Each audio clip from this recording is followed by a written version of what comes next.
आता ह्या वेळेस ना जो सर्वसामान्यांचे प्रश्न हाताळण्यासाठी योग्य उमेदवार आहे. आता विशेषतः पारनेर तालुक्यातून पहिला महिला भगिनी म्हणजे ह्यावेळेस महिला बहिणीकडे सगळ्या जनतेचा कौल त्याप्रमाणे आहेच त्या प्रमाणात.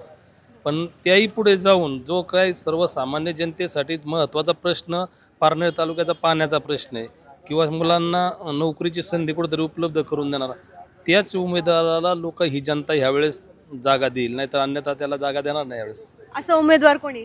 आता सध्या तरी राणीताई त्यामध्ये चांगल्या पद्धतीने फॉर्मला आहेत त्या पद्धतीने आता तरी. काय वाटतं, काही समस्या काही प्रश्न आहेत का तुमचे? समस्या तर भरपूर आहे. सर्वसामान्य जनतेचा मेन प्रश्न आहे पाण्याचा. पाणी नसेल तर काहीच करू शकत नाही. एका गृहिणीला किंवा एका माणसाला दिवसभरात सकाळी उठल्यापासून संध्याकाळपर्यंत पाण्याशिवाय काहीच होत नाही. कारण त्याला सकाळी उठल्यापासून पाण्याची सुरुवात चालू होते तर संध्याकाळी झोपेपर्यंत त्याला पाणीच लागतं.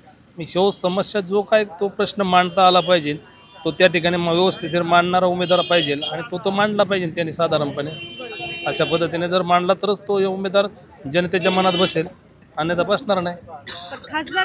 खासदार पद एका घरात आहे तर परत वाटतं का हे पद त्याच घरात जावं किंवा दुसऱ्या चेहऱ्यांना संधी द्यावी असं नाही वाटत का तुम्हाला? आता प्रश्न तर तसा आहे की खासदार जरी असेल तर आता ते कुठं दिल्लीच्या दरबारी जाणार आहेत आणि मंत्रिमंडळामध्ये आज असं आहे की थोडंसं वारं वेगळं वाहत आहे आणि हे वारं वेगळं वाहत असताना त्या वाऱ्याच्या दिशेनेच लोक जात आहेत.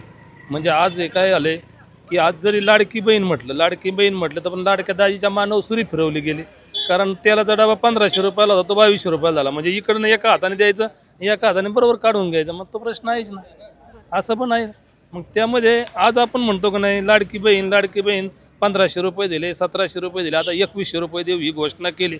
पण ही घोषणा का केली त्यांनाही माहिती आपलं सरकार येणार नाही आणि जर या सरकार येणार असेल तर त्यांनी ती घोषणा केलीच नसती. हे पैसे आजही आपल्या भारतावरती पाहिलं तर सर्वसामान्य माणसावर कर्जाचा बोजा आहे.